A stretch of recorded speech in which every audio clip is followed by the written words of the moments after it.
7 জনের ব্যক্তির উদ্দেশ্য এক থাকতে হবে আল্লাহর জন্য, কারো গোস্ত খাওয়ার উদ্দেশ্য থাকতে পারবে না।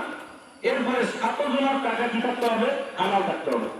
1 জনের টাকার ভিতরে যদি হারামের কোনো অংশ থাকে তাহলে কি হবে? কারো কোরবানি। এখন এই কথাটা যদি বুঝে থাকেন তাহলে আমি একটা সূক্ষ্ম কথা বলি, আপনি কোরবানি দিবেন, আপনি যদি এতটা যাচাই বাছাই করেন যে আমার যে 6 জন বাগিদার আছে তার নিয়ত ঠিক আছে কিনা দেখতে হবে, তার টাকা ঠিক আছে কিনা দেখতে হবে, তার উদ্দেশ্য ঠিক আছে কিনা দেখতে হবে। কারণ আমি তার সাথে যুক্ত হয়েছি, আমি তার সাথে বাগিদার হয়েছি, এবং তার যদি উদ্দেশ্য ঠিক না থাকে তাহলে আমারটা তো হবে না, যদি আমার উদ্দেশ্য ঠিক থাকুক। কি কথা ঠিক না বলি? এত যদি আপনি তাহাকিক করতে পারেন, বিশ্লেষণ করতে পারেন, তাহলে আখিরাতের ক্ষেত্রে আমাদের বিশ্লেষণ করার দরকার আছে না নাই? চিন্তা করার দরকার আছে না নাই? আমরা তো চিন্তাই করি না।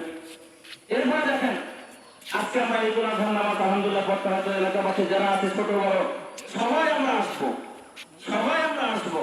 কিন্তু কথা হলো যে এই ঈদুল আজহার নামাজ এটা হলো ওয়াজিব নাকি বলবো কি?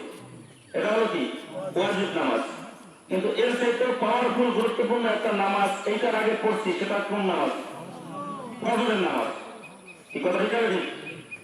এই যে আমরা ঈদুল আজহার নামাজ এখন পড়বো, এই নামাজটার আগে যে নামাজটা আমরা পড়ছি এটা কোন নামাজ? ফজরের নামাজ। মাশাআল্লাহ, যদি জিজ্ঞাসা করা হয় তা সেক্ষেত্রে আমরা অধিকাংশ ব্যক্তি মনে হয় হাত জায়গায় দেখাইতে পারবো না যে আমরা ফজরের নামাজটা পড়ছি কিনা। কি আমাদের ভিতরে আছে না নাই?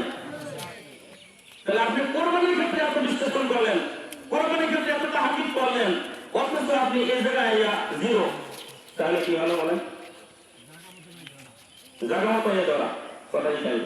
এজন্য আমরা কোরবানি যারা দেব, যেরকম ওই ক্ষেত্রে আমরা নিয়তকে পরিশুদ্ধ করছি, ওই ক্ষেত্রে যেরকম আমরা সব মন মানসিকতা এক বানাই এনেছি, কাজে এক্ষেত্রেও আমাদেরকে আল্লাহর জন্য এক হওয়া দরকার।